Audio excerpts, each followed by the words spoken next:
말씀은 요한 3서 1장 2절로 4절 말씀까지입니다. 제가 가진 성경책은 신약 성경 396쪽에 있는 요한 3서 1장 2절 말씀부터 4절 말씀까지입니다. 2절 말씀부터 우리 함께 읽겠습니다. 사랑하는 자여, 내 영혼의 잘됨같이 내가 범사에 잘되고 강건하기를 내가 간구하노라. 형제들이 와서 내게 있는 진리를 증언하되 내가 진리 안에서 행한다 하니 내가 심히 기뻐하노라. 내가 내 자녀들이 진리 안에서 행한다 함을 듣는 것보다 더 기쁜 일이 없도다. 아멘. 할렐루야. 오늘도 하나님의 선하신 그 손이 여러분 한 사람 한 사람을 인도하게 되기를 주님의 이름으로 축원합니다. 아니 인도함 받게 되기를 주님의 이름으로 축원합니다. 내가 하나님의 선하신 손을 움직이려고 하는 게 아니라 그분의 손에 따라서 내가 좌로든 우로든 순종하는 그런 삶으로 말미암아 하나님의 복이 있는 자의 삶이 되길 간절히 소망하면서 오늘 범사에 잘되려고 하는 그런 제목으로 함께 나누겠습니다. 누가 이 세상에서 형통한 삶을 마다하겠습니까? 그런데 하나님 세상의 모든 것 가운데 내가 형통한 삶을 하게 해줄게 라고 얘기하는데 그냥 하는 얘기가 아니고 조건이 붙어있다라고 하는 것은 오늘 본 말씀 가운데 나와 있죠. 다른 방법으로 형통했다 할지라도 그 형통의 삶은 결국에는 그 모래 위에 집을 쌓을 수밖에 없는 것이죠. 그래서 오늘 우리는 형통하되 주님께서 말씀하신 대로 그 방법이 주의 뜻에 따라서 행할 갈 때에 그 모든 것이 형통의 삶이라고 하면서 결국 기쁨과 감사가 그 가운데 있게 될 줄로 믿습니다. 오늘 4절 말씀은 내가 자녀들이 진리 안에서 행한다 함을 듣는 것보다 더 기쁜 일이 없도다라고 말씀하셨죠. 무슨 말씀일까요? 하나님의 뜻, 진리라는 하나님의 말씀이죠. 그 말씀대로 살아가는 것보다 하나님께서 더 좋아하실 일이 없다라고 하는 것이죠. 코로나로 말미암아서 지금 2년 가까이 우리에게 정말 힘든 또 두렵고 여러 가지로 어려운 상황이 계속 지속되는데 되돌아보면 이런 생각을 해봅니다. 이 코로나 다른 나라는 저처럼 우리나라에 대유행을 할 때에 신천지라고 하는 곳을 통해서 엄청나게 우리나라에 확산을 시켰는데 세상 사람들은요 거기도 교회라고 얘기해요. 또 요즘에 오미크론이라고 하는 변이가 생겼는데 전 세계가 두려워하고 염려하고 있는데 또 보면은 거기도 오면은 또 교회를 통해서 특히 이번에 또 목사야. 왜 거짓말했는지 모르겠어. 거짓말 잘해야 많이 모이는 것 같아요. 성경에 보면은 그럴싸한 얘기를 들어가지고나 잘된 사람 하나도 없어요. 첫사랑 아담부터 그러면 하와부터 마찬가지야. 하나님의 말씀을 들어야 되는데 그럴싸한 말을 듣고서 딴 길로 가고 결국에는 하나님의 심판을 받고 쫓겨나는 그런 불행한 일을 당합니다. 지금도 마찬가지예요. 오늘 우리가 들어야 할 길은 성경에 보면 들을 귀 있는 자들은 들을지어다라고 하는 말씀이 굉장히 많아요. 뭘 들어야 될까요? 오늘 4절에 보면은 내가 누굽니까? 하나님이 내 자녀들이 우리는 주 안에서 형제 자매 모두 하나님의 자녀인 줄로 믿습니다. 그 자녀들이 진리 안에서 행한다 함을 듣는 것보다 더 기쁜 일이 없다라고 주님 말씀하시는데 오늘 우리는 세상의 소리에 더 그럴싸한 말에 넘어간 경우가 많다라고 합니다.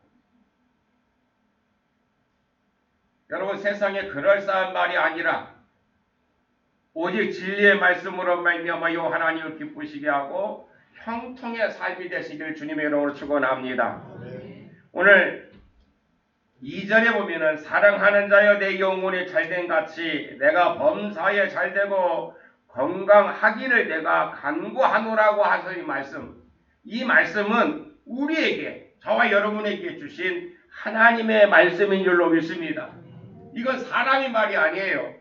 어느 신학자의 말도 아니고 어느 성자의 말도 아닙니다.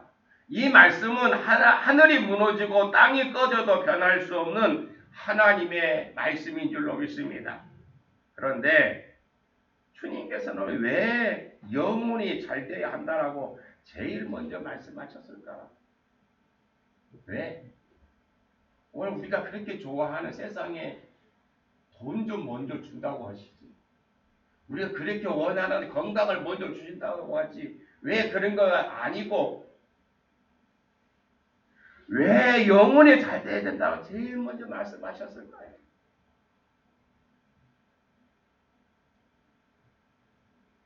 영혼은 영원하기 때문입니다.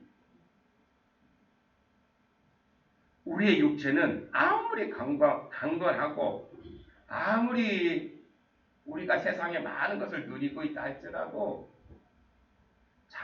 잠깐 그것을 누리고 살다가 누구나 다 벗어버리고 갈 그런 것들. 그래서 영혼이 존재하지 않습니다. 그러나 우리의 영혼은 우리의 육체를 벗어나도 영혼이 존재합니다. 그렇기 때문에 영혼의 문제가 제일 중요하기 때문에 제일 먼저 영혼이 잘 돼야 된다라고 주님은 말씀하신 것입니다.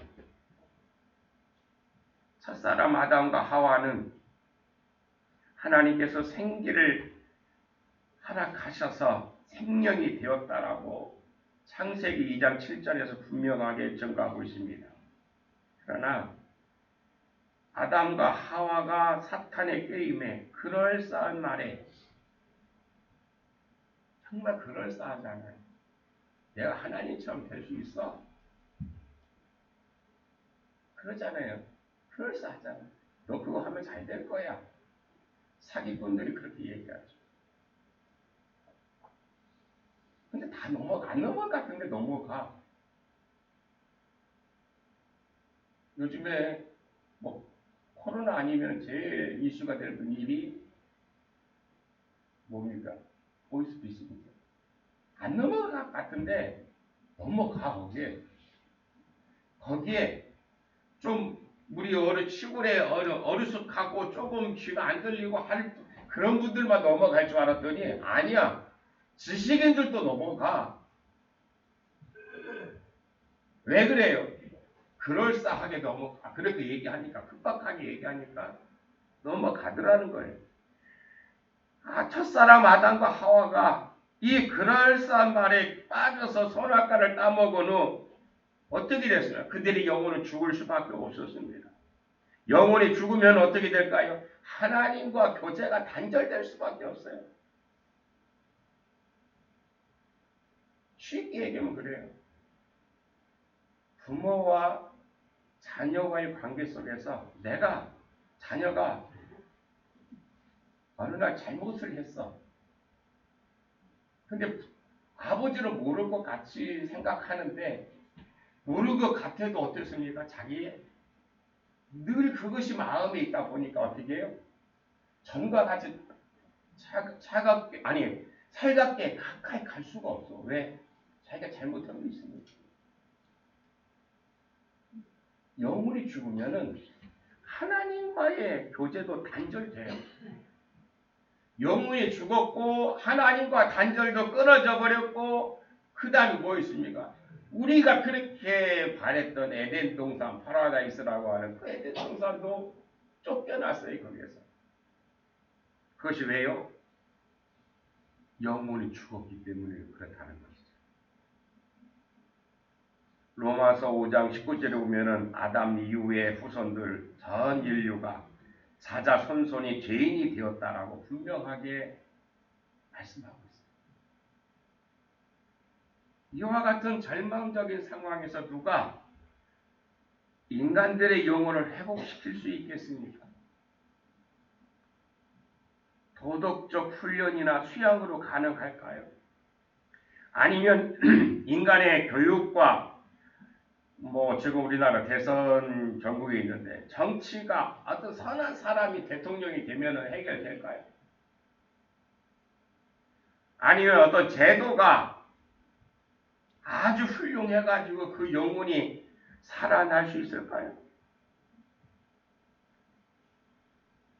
로마서 5장 19절에서 자자손손 죄인이었기 때문에 죄인이 되었다라고 하는데 죄인의 영혼을 어떻게 해결할 수 있는 방법이 있겠습니까? 인간은 타락한 존재이기 때문에 인간의 어떠한 힘으로도 인간의 영을 회복시킬 수가 없어요.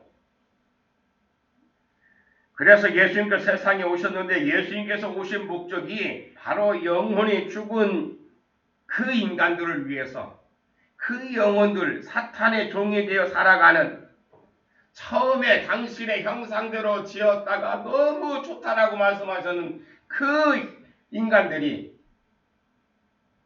하나님의 말씀에 벗어나서 하나님의 말씀대로 순종하지 아니하고 사탄의 종으로 대하는 것 그것을 보기가 너무나도 가슴 아파서 친히 세상의 육신의 옷을 입고 오셨다라고 그랬어요. 누가복음 19장 10절에 보면 인자가 온 것은 잃어버린 자를 찾아 구원하려 함이니라고 분명히 말씀하셨어요.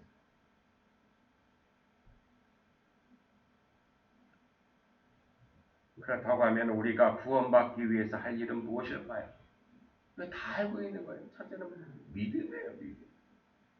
뭘 믿습니까? 주여 믿습니다라고 하는 것이 아니라 예수가 그리스도라고 하는 것, 예수가 나의 주인이라고 하는 그 고백을 믿어야 된다라고 하는 것이죠. 예수가 나 때문에 십자가에서 죽으셨다라고 하는 걸 믿는 거예요. 그러면 절대로 나를 주장하지 못해. 내가 나를 주장하지 못해. 그걸 믿지 못하니까 서로 다투고 시기하고 미워하고 분쟁하는 건 아닙니까? 예수 그리스도를 영접할 때에 얻는 생명을 헬라어로 조회라고 얘기하는데 이것은 하나님께로부터 오는 생명을 말합니다. 다시 말하면 우리가 예수 그리스도를 구주로 영접할 때 우리의 영은 하나님의 생명을 받아 다시 살아났다라고 하는 것이죠. 물론 예수 그리스도를 구세주로 믿을 수 있는 믿음도 저절로 생기는 거 아니에요. 이 구원의 믿음은 성령께서 도와주셔야만 가능하다라고 분명하게 성경에서 말씀합니다. 그러므로 우리의 영이 살아나고 잘되기 위해서는 성령의 도우심으로 말미암아 예수가 그리스도라고 하는 것, 예수가 나의 주인이라고 하는 것을 믿어서 그 말씀대로 순종할 때에 바로 우리가 구원을 받을 수 있는 것입니다. 우리가 예수 그리스도를 통해서 영이 살아났다 할지라도 그 상태가 평탄히 지속되지는 않습니다. 끊임없이 세상의 유혹, 세상의 시험들이 다가와서 넘어지려고 해요.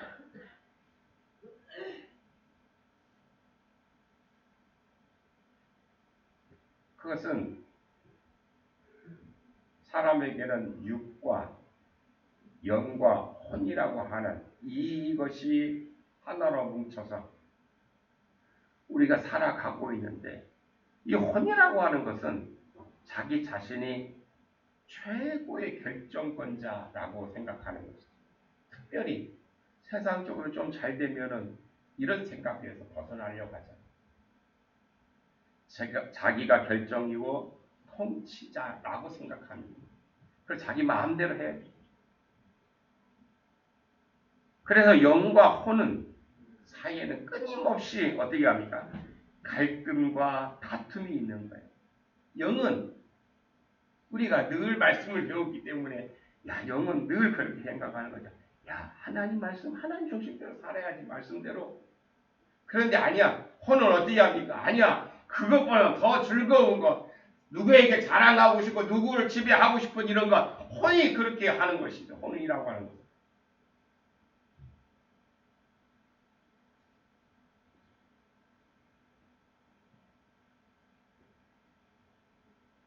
혼은 자기 중심적으로 살려고 고집합니다. 영은 하나님 중심 말씀대로 살려고 그래야 된다라고 하는, 우리에게 끊임없이 그런 메시지를 주고 있죠. 그래서 여러분 오늘 이 자리에 나오신 줄 믿습니다.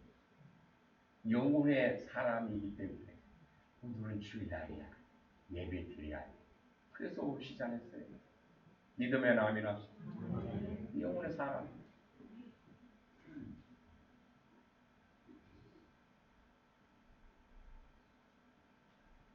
영과 혼이 늘 갈등 속에서 다투고, 그래서 영이 더 힘있는 그런 삶을 살아가기 위해서는 어떻게 해야 되느냐.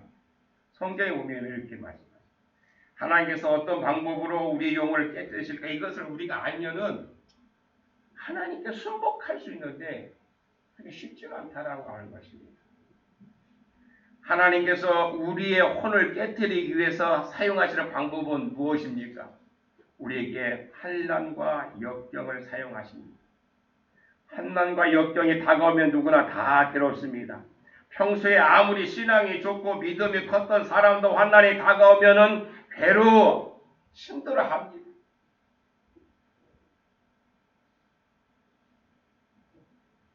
믿음이 크면 큰 만큼 환난이 더 크게 다가와요. 그래서 여기에서 영과 혼이 싸우는 것인데, 여기에서 혼이 더 큰 사람은 원망과 불평을 하면서 떠나갑니다. 그런 사람들 세상에 많죠. 그러나 철저히 그런 환난과 역경 속에서 더 하나님의 뜻을 깨닫고 그 앞에 순복하는 사람들이 있다는 것이지. 대표적인 사람이 사도 바울이죠. 우리 주변에도 지금 그런 사람들이 엄청나게 많죠.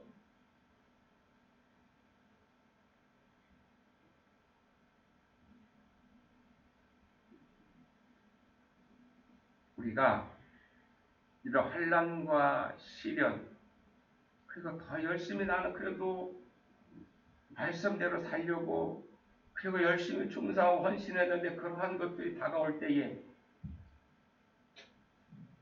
혼이 더 커진 사람은 내가 이렇게 살았는데 왜 이런 고난이 오냐라고 원망하면서 그 자리를 떠날 때에 지금까지 한 모든 것들은 물거품이 될 수가 없는 거죠.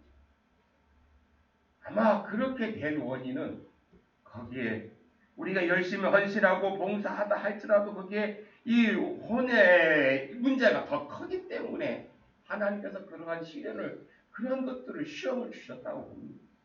거기서 이겨나야만이 더 성숙한 다윗과 같은 그런 믿음의 사람이 될 수가 있는 것이죠.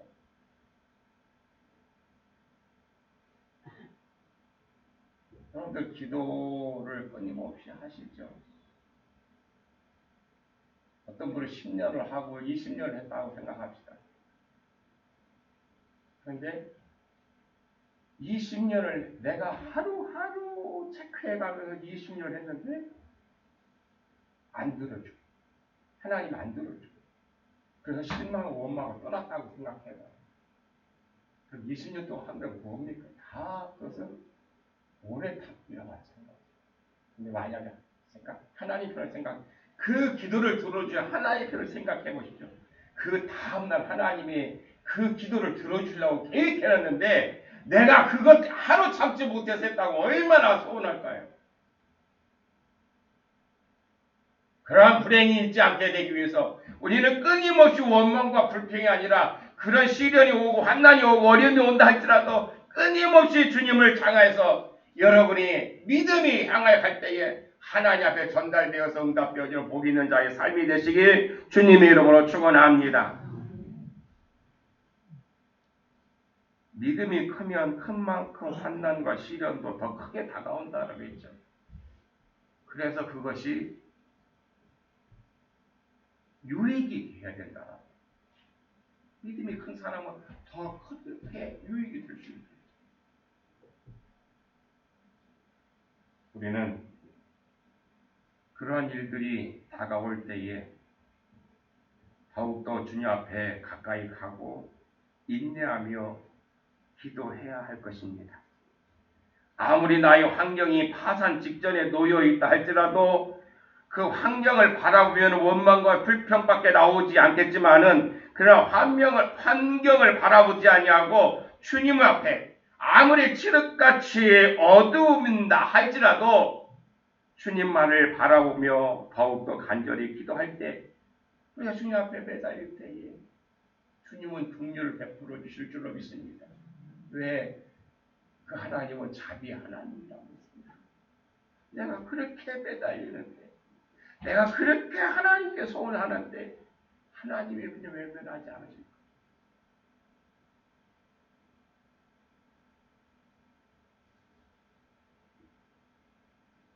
우리가 좀 더 간절히 기도할 때에 이런 과정을 통해서 자아중심적이고 자기 고집과 불신앙과 미움과 정욕과 같은 이런 혼의 일들이 깨어질 수밖에 없다라고 하는 것입니다. 이렇게 하여 혼이 깨지고 혼이 영에 복종하기 시작하면 이제는 혼을 훈련시켜야 됩니다. 혼은 이성적인 존재이기 때문에 깨뜨리기만 해서는 안 되죠. 사리에 맞게 교육을 시켜야 되는데, 훈련을 시켜야 되는데 어떻게 이 혼을 훈련시킬 수 있을까요? 그것은 오직 하나님의 말씀인 성경을 통해서만이 훈련시킬 수 있다라고 하는 것입니다.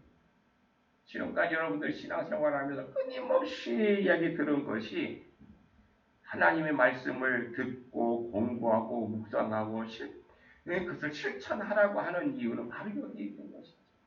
다른 것 없어요. 다른 방법이 없어요. 오직 하나님의 말씀, 하나님이 주신 이 텍스트 하나밖에 이 말씀 외에는 우리의 영혼을 훈련시킬 수 있는, 교육시킬 수 있는 방법이 없다라고 하는 것입니다. 우리의 영이 잘 되기 위해서는 혼을 깨트리고 훈련시킬 뿐만 아니라 육을 죽여야 하는데 이 육은 감각적이고 정욕적이며 충동적입니다. 그러므로 육은 혼처럼 깨트리거나 훈련시킬 수가 없습니다. 아무도 도무지 이해력이 없고 갑작스러운 충동에 의해서 행동하기 때문에 교육이나 훈련을 통해서 통솔할 수가 없습니다. 육은 음란의 정욕이 일어나면 음란을 행하고 방탕할 수밖에 없어요. 이 육은 탐욕이 생기면 그 탐욕이 결국에는 모든 것을 잃어버리게 만든다라고 하는 것입니다. 그래서 이 육은 어떻게 훈련시킬 수 있느냐? 오직 십자가에 못 박아 죽일 수밖에 없다라고 하는 것입니다. 사도 바울이 이 사실을 뼈저리게 알았기 때문에 그는 로마서 7장 24절에서 이렇게 고백하죠. 오라 나는 공고한 사람이로다. 이 사망의 몸에서 누가 나를 건져내라 하고 탄식했던 사도 바울은 그렇게 고백합니다. 날마다 자신을 십자가에 못 박는다라고 고린도전서 15장 31절에서 고백합니다. 십자가에 어떻게 못 박습니까? 우리가 매달립니까? 아니요. 십자가에 못 박는다라고 하는 것은 내 주장을 내려놓는다라고 하는 거예요. 내려놓기가 쉽지 않죠. 내 고집, 내가 경험했던 그 모든 것들을 내려놓는 거예요. 나를 내려놓고 주님을 생각하는 거예요. 왜 주님 십자가에 매달렸는가? 그걸 철저히 깨달았기 때문에 사도 바울은 정욕과 욕심을 십자가에 못 박는다라고 고백합니다. 그러므로 우리 실상을 바로 알아야 됩니다. 우리는 예수님과 함께 우리의 육체와 정욕과 욕심을 이미 십자가에 못 박은 사람들입니다. 그러므로 육적인 정욕이 우리를 충동할 때에 우리는 거기에 순복해서는 안 됩니다.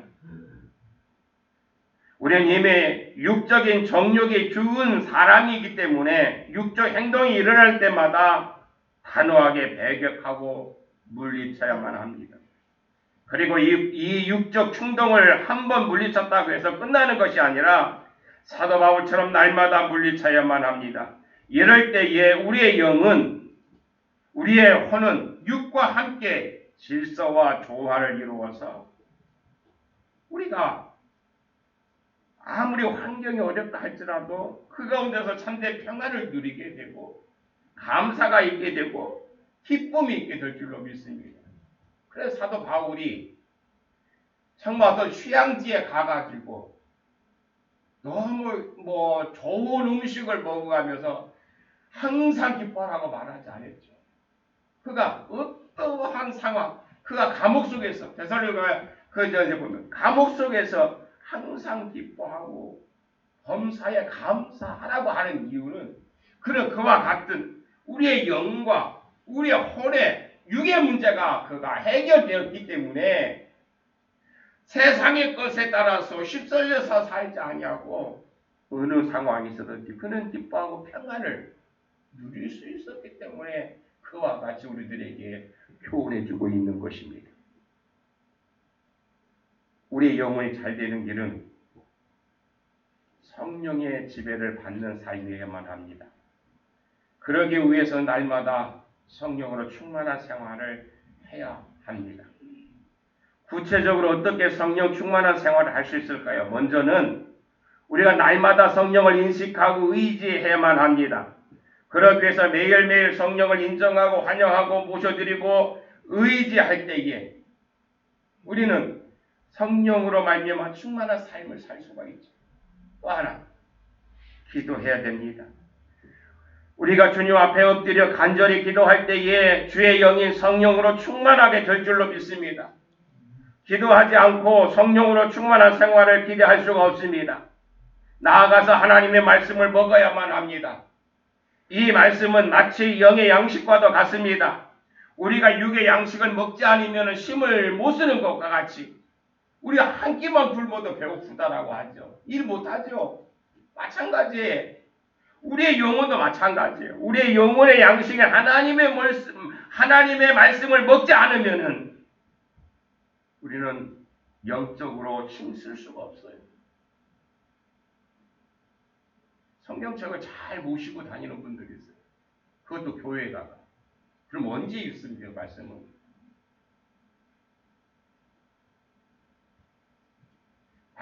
집에 있죠.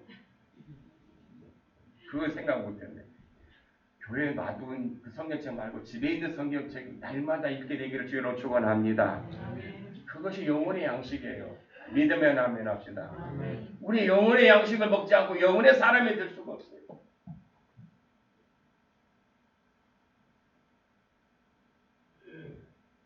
또 하나, 하나님의 말씀을 먹어야 되고 모이게 힘써요.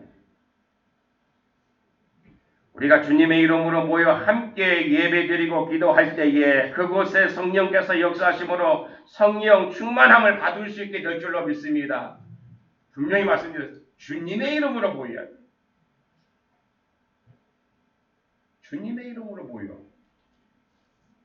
딴 일로 모이는 게 아니라 주님의 이름으로 모이게 되기를 주님으로 축원합니다. 주님의 이름으로 모일 때에 성령이 함께 하시는 거예요. 딴 일로 모이면 사탄이 역사하는 거예요.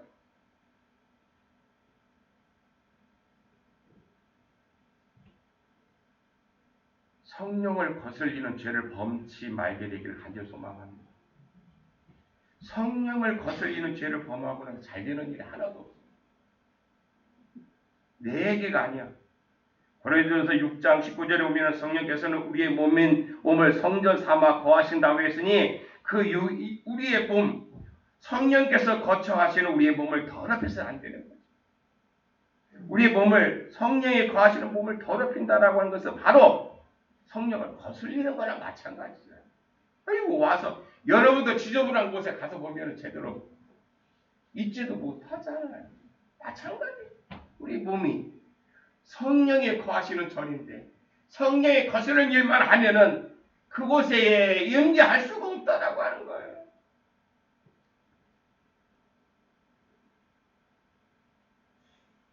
또 하나, 성령을 근심케 해서는 안 돼. 근심은 뼈를 마르게 한다고 지혜자가 말했죠. 내가 성령을 근심케 하는데 성령이 나와 함께 하겠어요.